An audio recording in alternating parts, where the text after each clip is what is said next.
Bang, bang, bang. Mr. Harris, open up. Your wife is under arrest. That voice wasn't asking, it was commanding. The kind that rattles your window panes and turns your morning coffee into an adrenaline shot. Mike Harris froze in his kitchen, robe still on, socks sliding on the tile.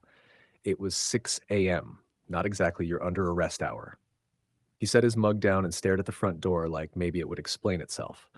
But this wasn't some prank. The pounding came again, shaking the frame like a police raid.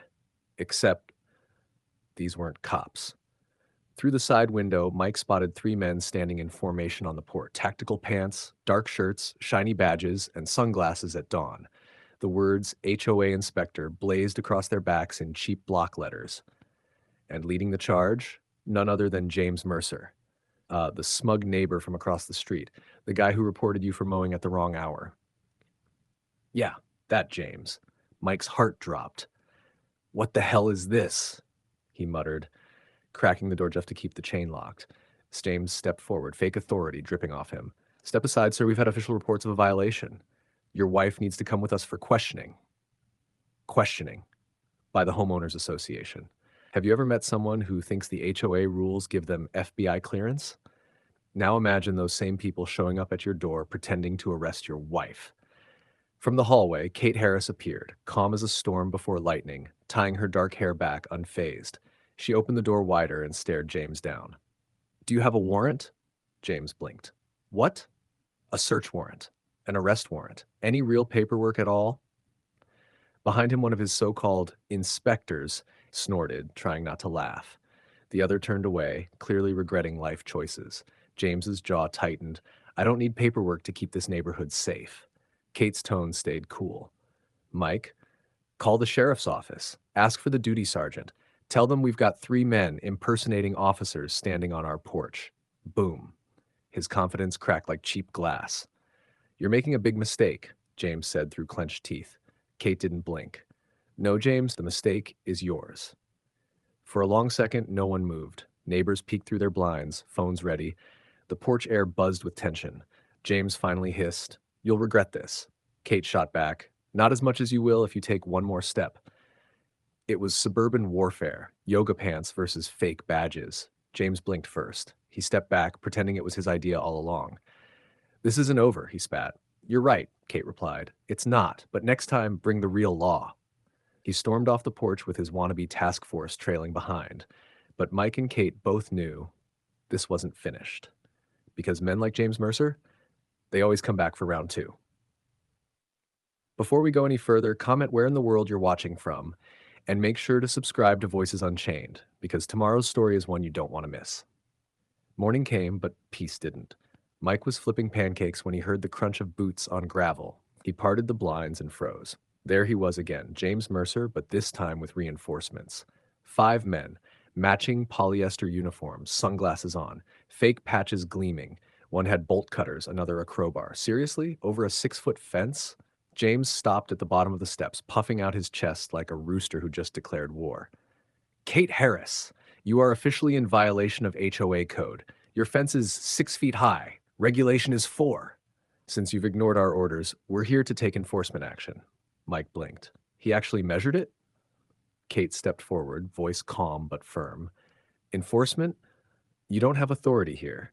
You step on this property, you cross into criminal trespass. Don't make that mistake. James laughed, waving his arm. Don't lecture me. If you won't comply, I'll do it myself. He barked over his shoulder. Boys, stand ready. If she won't do it the easy way, we'll go in the hard way. Crowbars tapped palms. One guy looked like he wanted to cry. Another kept glancing up the street, silently praying no one recognized him. Kate squared her shoulders. You set one foot inside my house, and I'll treat you like the criminal you are. Try me. And there it was, the dare of the decade. But James wasn't smart enough to stop. His ego wouldn't let him. He sneered, leaning in. You think you can scare me? This is an HOA matter. I make the rules here. Kate's eyes sharpened. You're standing on the edge of your own downfall, James. Push further and I'll make sure you fall hard. He froze for just a beat, then smirked and stepped up. Stand aside, Kate. That fence is coming down today. Phones were out again. Curtains twitched. The entire cul-de-sac held its breath. James reached forward, brushing the doorframe like he owned it, and that was his last mistake. Before his brain could process what was happening, Kate moved. The door swung open. Bam! Her hand shot out, twisting his wrist in a clean, practiced motion. James hit the porch hard, face first, groaning as Kate planted a knee on his back. Silence fell. Every fake officer froze mid-step. Crowbars dropped. One guy mouthed, "We're screwed." Kate's voice rang out, cold and commanding. "James Mercer, you are under arrest for criminal trespass, impersonating an officer, harassment, and attempted forced entry into a private residence." James coughed, spitting through the dirt. Who the hell are you?" Kate reached into her jacket, pulled out a badge, and held it in front of his face. The sunlight caught it just right. "I'm Sheriff Kate Harris," she said, "and you just tried to break into a sheriff's house." Gasps, literal gasps. Phone zoomed in. Someone whispered, "Oh my God, she's a cop." Kate looked up at the rest of the crew. "My husband already called for backup. Units are on their way. Unless you want to be cuffed beside him, get off my property. Now." You've never seen men scatter faster. Bolt cutters hit the ground with a clang. Within seconds, they were gone, sprinting down the street like rats off a sinking ship. James, pinned and powerless, could only groan as his pride bled into the porch. And then came the sound everyone had been waiting for: sirens. Flashing red and blue lights rolled into the cul-de-sac, slicing through the morning calm. Two cruisers pulled up. Deputies jumped out, guns drawn, until Kate's steady voice rang out, "He's restrained. He's in custody." They stopped dead. The deputies exchanged looks, half confused, half impressed, then cuffed James and hauled him up. He stumbled, face red, muttering, "This is a misunderstanding." "Sure, James. A misunderstanding with a crowbar and 5 accomplices." The deputies marched him toward the squad car. Neighbors whispered, filmed, and tried not to cheer. Mike stood beside Kate, pride written all over his face. "You didn't even spill your coffee," he said. Kate smirked. "Didn't need to. He spilled enough ego for both of us." One deputy grinned as he slammed the car door. "Ma'am, remind me never to underestimate HOA drama again." The cul-de-sac erupted in applause. Small, respectful, but real. Because today, everyone witnessed something bigger than neighborhood gossip. They saw justice, calm, fearless, and 6 feet tall. As the cruiser pulled away, James Mercer disappeared behind real steel bars, the same kind he'd pretended to represent. Kate turned, looked at her husband, and exhaled.